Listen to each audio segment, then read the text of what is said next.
Incentive. By convention, the first transaction in a block is a special transaction that starts with the new coin because the new coin that is minted is owned by the creator of this block. So when you're doing proof of work, when the miners are competing, whoever gets the lock first gets rewarded with bitcoins. So that's why the miners are actually mining Bitcoin and keeping track of these blocks. That's why there's a competition. There can be only one winner every 10 minutes. Side note, this is called a coin-based transaction. Okay, so a coin-based transaction is the coin being given to the creator of the block.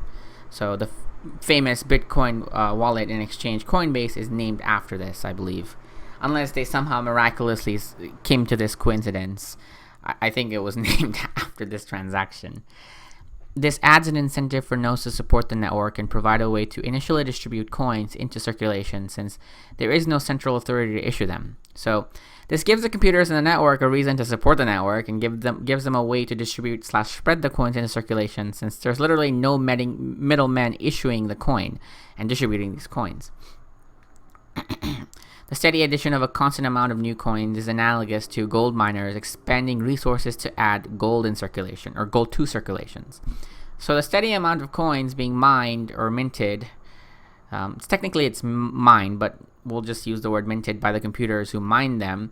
It's kind of like how gold miners use their resources to mine gold and then put the gold into circulation. This is why it's called mining, basically. In our case, it's the CPU time and electricity that's being expanded.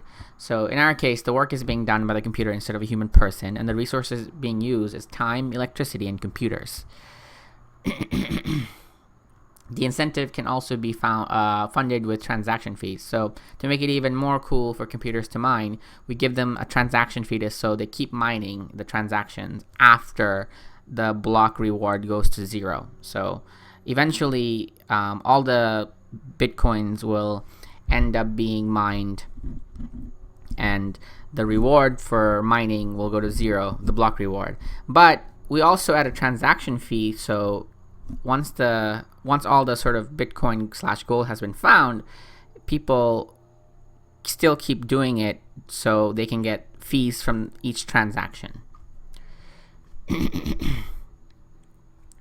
If the output value of a transaction is less than its input value, the difference is a transaction fee that is added to the incentive value of the block containing the transaction.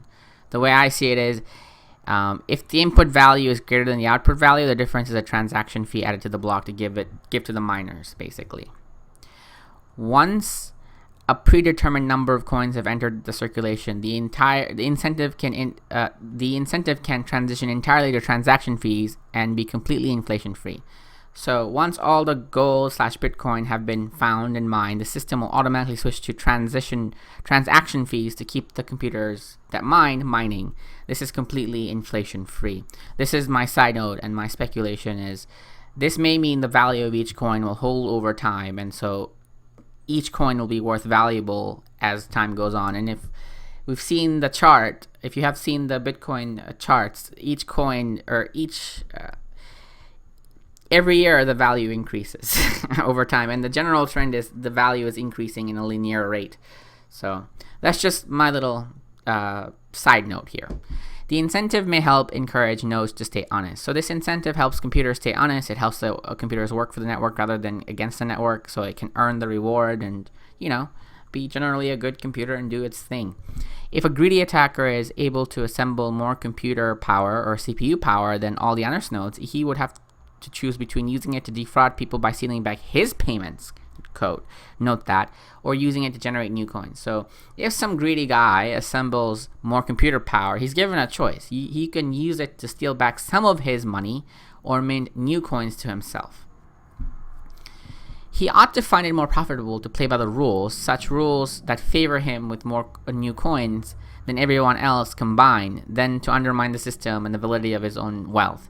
So the choice is, well, yeah, sure, you have more computer power, but dude, why the hell would you go against the network when, because you have more computer power, you have a higher chance of finding the block reward, finding the next Bitcoin, and being even wealthier than everybody else in the network. So It's actually economically better for him to use his computer power to mine new coins rather than to steal old ones. It's better for the system too, as this adds security to the system. The person with the most computer power is more likely to be a part of the system and see it grow rather than undermine it, because undermining it would mean undermining himself.